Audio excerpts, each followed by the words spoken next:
اهلا بكم في فيديو جديد.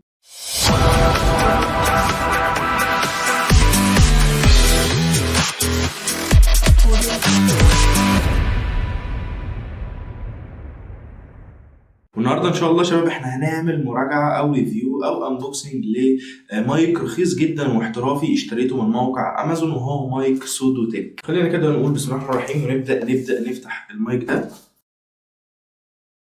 طبعا يا شباب انا دلوقتي حاليا بسجل من غير مايك او من غير اي حاجه، بسجل من الكاميرا مباشره عشان اعرفكم الفرق ايه، او تحسوا فعلا بجوده المايك او تسمعوا صوت المايك الحقيقي بعد ما انا اركب المايك دلوقتي في نص الفيديو وافهمك ازاي تشغله والكلام ده كله. بس خلينا دلوقتي في مرحله الانبوكسنج.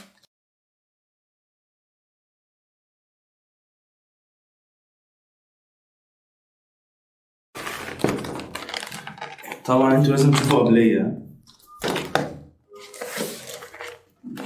لسه في حته ما اتفتحتش، المايك لازم يكسفني.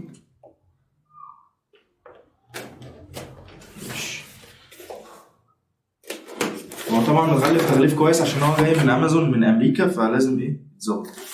ماشي، انتوا اللي هتشوفوا الاول زي ما اتفقنا. انا مش عارف شايفينه ولا لا، اظن كده انتوا شايفين كل حاجه. مش زي ما احنا عارفين سوا شباب كده، ده الكتالوج او اللي هي ازاي تشغل المايك والحاجات دي كلها. تمام، زي ما احنا شايفين لو بدأنا كده نفتح المنظر ده. اول حاجه دي اسمها البوب فلتر. البوب فلتر دي بتتركب على المايك علشان يمنع اي اللي هي الخبطات السين والب والحاجات اللي فيها نطر كده، ده بيمنع الحده بتاعتها على ودان المستمع، بيطلع الصوت نقي.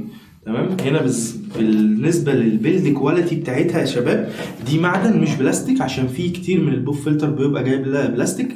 دي معدن يا شباب، ودي برضو معدن بس عامله زي الاخطبوط كده بتتحرك زي ما انتم شايفين، حاجه محترمه جدا. دي بقى عبارة عن قطعة قماش كده مشدودة، والإطار ده من البلاستيك بس بلاستيك قوي شوية زي ما احنا شايفين. ده كده بالنسبة للبوب فلتر، هنخليه على جنب هنا. هنبدأ بعد كده نلاقي تاني حاجة في الصندوق، وهي قطعة الفل دي. قطعة الفوم أو الفل ده يا شباب هي اللي بتتركب على المايك بالمنظر ده كده، بحيث إنك لما تتكلم برضو تمنع أي نويز أو أي صدى صوت أو الكلام ده كله زي ما انتم شايفين. دي قطعة الفوم هنسيبها هنا برضو. دي طبعا هيكل سفنج كده عشان الحماية. تمام، زي ما شايفين برضو ده المنظر من جوه بعد قطعة الفل. في اختيارات كتير انك تشتري بها المايك ده.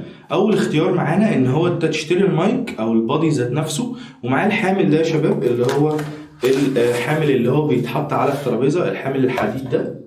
تمام، اللي هو بيتعلق في الترابيزات كده، بتشوفه عند اي يوتيوبر، وبيبقى معاه المكان ده كده اللي هو بيبقى فيه المايك، وبيبقى متعلق من الجزئية دي كده. دي أول اختيار أو ده أول اختيار معانا.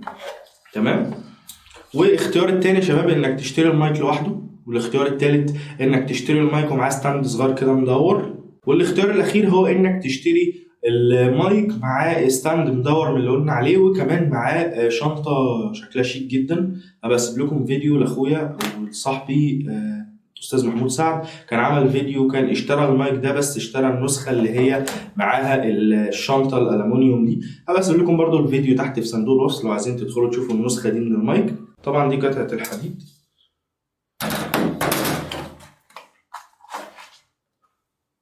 بعد كده يا شباب هنلاقي معانا القطعه دي. القطعه دي اللي هو اصلا بيتحط فيها المايك ذات نفسه، وبتتوصل بالحامل اللي كان معانا من شويه. وبعد كده هنا عندنا الكابل اللي هو بيتوصل بالمايك والكمبيوتر. المايك ده يا شباب يو اس بي، يعني بيتركب على الكمبيوتر فقط. ومعانا هنا القطعة الأخيرة دي اللي شبه الحامل، اللي هي أصلا بتتحط في الحامل الحديدي الكبير عشان تثبتها في أي ترابيزة أو حاجة، وكل ده احنا هنشوفه دلوقتي بالتفصيل. وآخر حاجة معانا يا شباب وهي البادي أو المايك ذات نفسه زي ما انتم شايفين كده. ده المايك بتاعنا معدني يا شباب، البيلد كواليتي بتاعته من المعدن، بيلد كواليتي كويسة جدا. وده المكان اللي احنا بنحط فيه المدخل او اليو اس بي. تمام. ده شكل المايك. في حاجه كمان شبه، انا مش عارف هي ايه، هي البتاعه دي حاجه زي فله كده او مش عارف، ممكن زي سكوتش او لزق، معرفش ايه دي بصراحه، معرفش استخدامها ايه. وكده الكرتونه فضيت ومفيش اي حاجه تاني، مفيش غير الكيس الصغير اللي فيه حاجات غريبه انا مش فاهمها ده، زي الخرز كده تقريبا عشان الرطوبه والحمايه والكلام ده. الخطوه اللي بعد كده يا شباب ان احنا هنبدا نركب المايك ونشوف الخطوات بتاعه التركيب بتاعته، وكمان هنسجل صوت بالمايك ده عشان نشوف الفرق بين قبل وبعد ما نركب المايك. وبكده يا شباب تكون دي كامل القطع اللي جت مع المايك جوه العلبه او جوه الكرتونه بتاعه المايك. وهنبدا بعد كده يا شباب ان احنا نركب اول قطعه معانا، وهي عباره عن الحامل او القطعه دي اللي بتتعلق هنا كده بالشكل ده. هنبدا نركبها دلوقتي. مبدئيا هتفتحها كده، تبدأ بعد كده انك تدخلها في المكان ده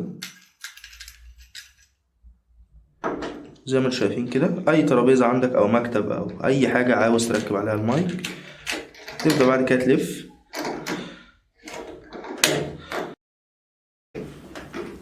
زي ما احنا شايفين كده يا شباب. القطعة دي بقت ثابتة.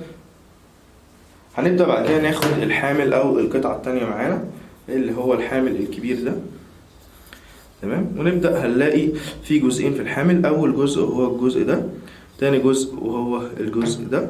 وهنبدأ يا شباب ناخد الجزء اللي احنا شايفينه ده كده، وهنلاقي هنا عبارة عن بكرة، هنبدأ نفتحها وهنبدأ نسقط في المكان ده كده لحد ما الماسورة الصغيرة اللي انتوا شايفينها دي تدخل هنا كده بالشكل ده. بعد كده نبدأ نركب او نقفل الصامولة دي، وبكده بقى المايك المفروض ثابت عندنا. هوريكم شكله دلوقتي. كده يا شباب اتثبت عندنا زي ما انتم شايفين، ربطناه الحامل كله اهو بالشكل اللي انتم شايفينه ده. طبعا دي هنا ممكن تقصرها عادي، مفيش اي مشكله.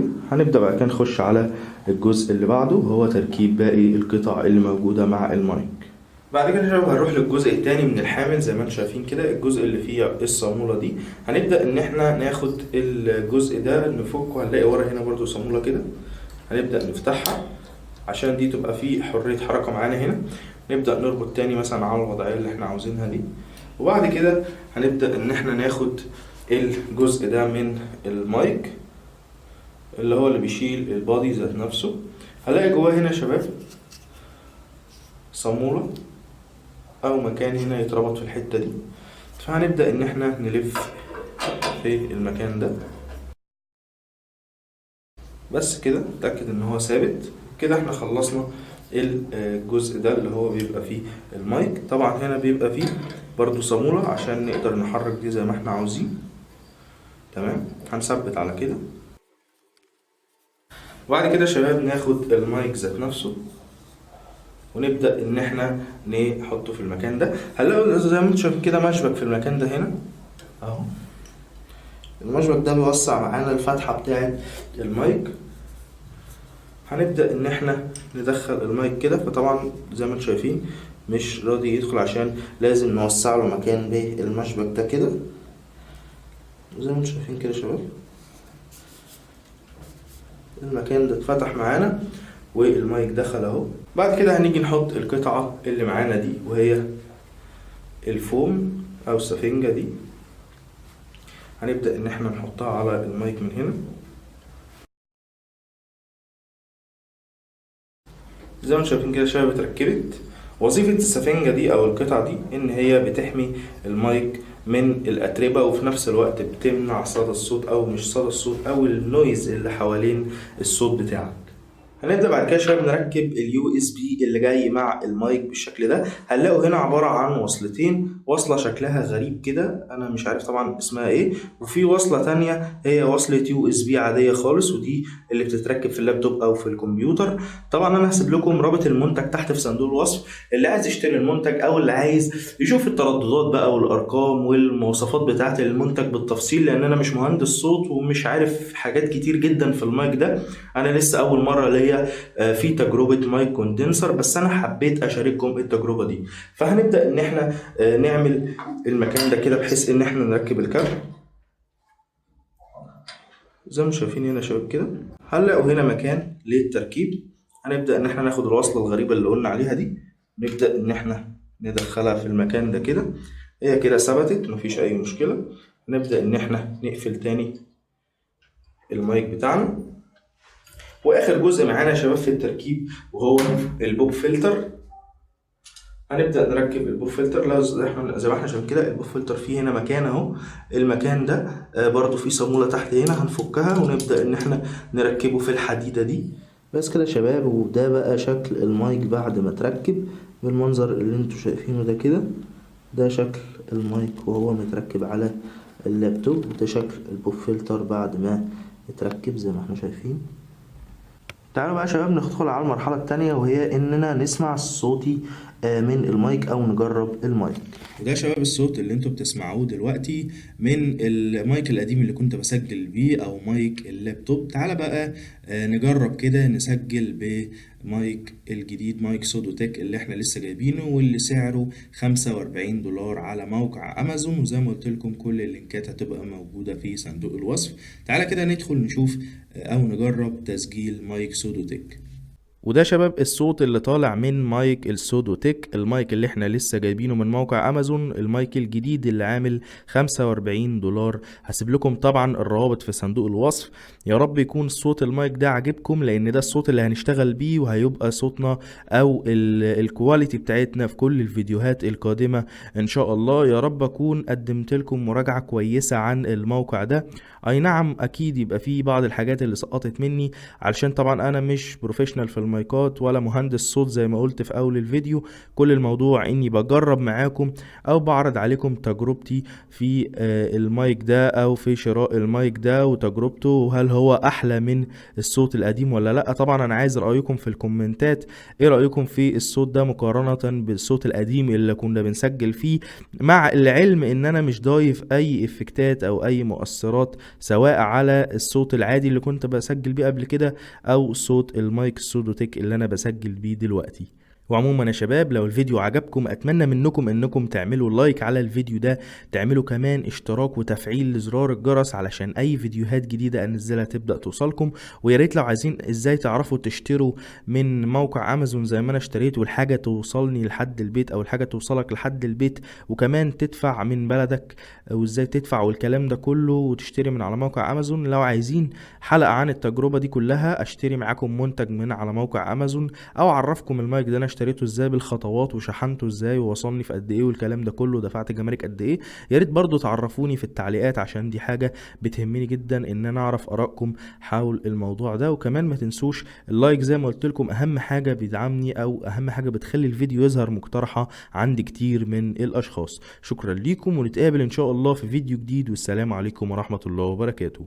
والآن وبعد طول انتظار لقد امتلك الباش مدرس مايك احترافي. شكرا لكم على الدعم، والسلام عليكم ورحمة الله وبركاته. فما تنساش تعمل هنا اشتراك من الدايرة اللي تظهر لك على الشمال دلوقتي، وتشوف الفيديوهات المقترحة من يوتيوب من قناتي على اليمين. بس كده يا سيدي، مع السلامة.